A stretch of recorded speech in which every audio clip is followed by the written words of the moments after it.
Isaiah chapter 5, verse 1. Now will I sing to my well-beloved a song of my beloved touching his vineyard. My well-beloved hath a vineyard in a very fruitful hill. Verse 2. And he fenced it, and gathered out the stones thereof, and planted it with the choicest vine, and built a tower in the midst of it, and also made a winepress therein. And he looked that it should bring forth grapes. And it brought forth wild grapes. Verse 3. And now, O inhabitants of Jerusalem, and men of Judah, judge, I pray you, betwixt me and my vineyard. Verse 4. What could have been done more to my vineyard, that I have not done in it? Wherefore, when I looked that it should bring forth grapes, brought it forth wild grapes. Verse 5. And now go to, I will tell you what I will do to my vineyard. I will take away the hedge thereof, and it shall be eaten up, and break down the wall thereof, and it shall be trodden down. Verse 6. And I will lay it waste. It shall not be pruned, nor digged, but there shall come up briars and thorns. I will also command the clouds that they rain no rain upon it.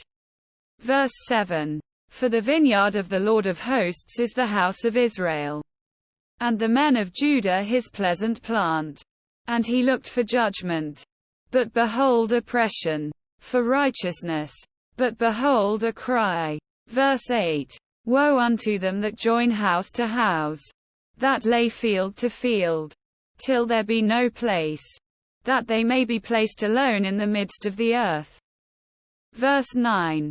In mine ears said the Lord of hosts, of a truth many houses shall be desolate, even great and fair, without inhabitant. Verse 10. Yea, 10 acres of vineyard shall yield 1 bath, and the seed of an homer shall yield an ephah.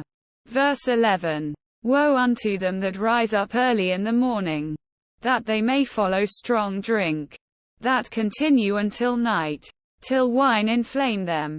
Verse 12. And the harp, and the viol, the tabret, and pipe, and wine, are in their feasts, but they regard not the work of the Lord, neither consider the operation of his hands. Verse 13. Therefore my people are gone into captivity, because they have no knowledge, and their honorable men are famished, and their multitude dried up with thirst. Verse 14. Therefore hell hath enlarged herself, and opened her mouth without measure, and their glory, and their multitude, and their pomp, and he that rejoiceth, shall descend into it. Verse 15. And the mean man shall be brought down, and the mighty man shall be humbled, and the eyes of the lofty shall be humbled. Verse 16. But the Lord of hosts shall be exalted in judgment, and God that is holy shall be sanctified in righteousness.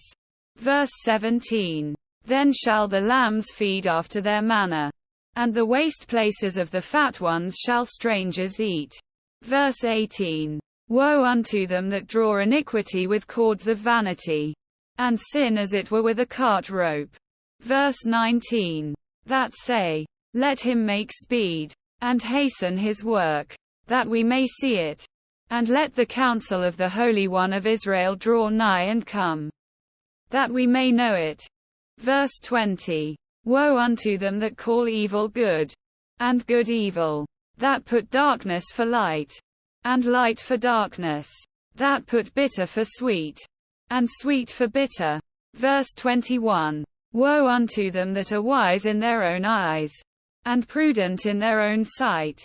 Verse 22. Woe unto them that are mighty to drink wine, and men of strength to mingle strong drink.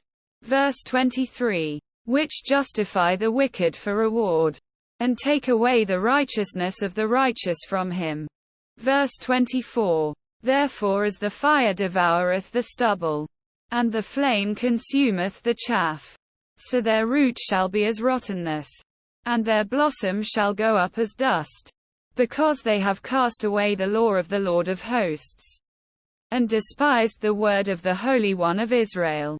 Verse 25. Therefore is the anger of the Lord kindled against his people.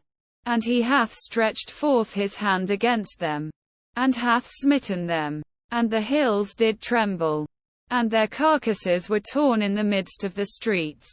For all this his anger is not turned away, but his hand is stretched out still.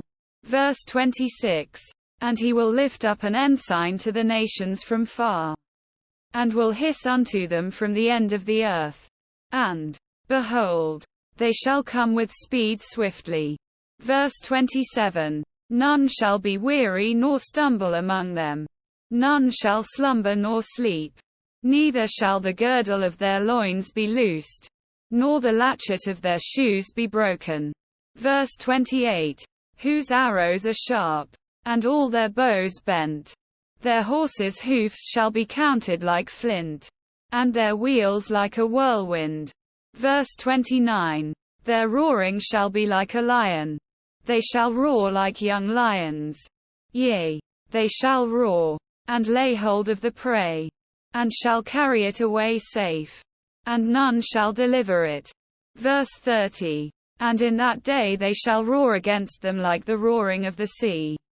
And if one look unto the land, behold darkness and sorrow, and the light is darkened in the heavens thereof.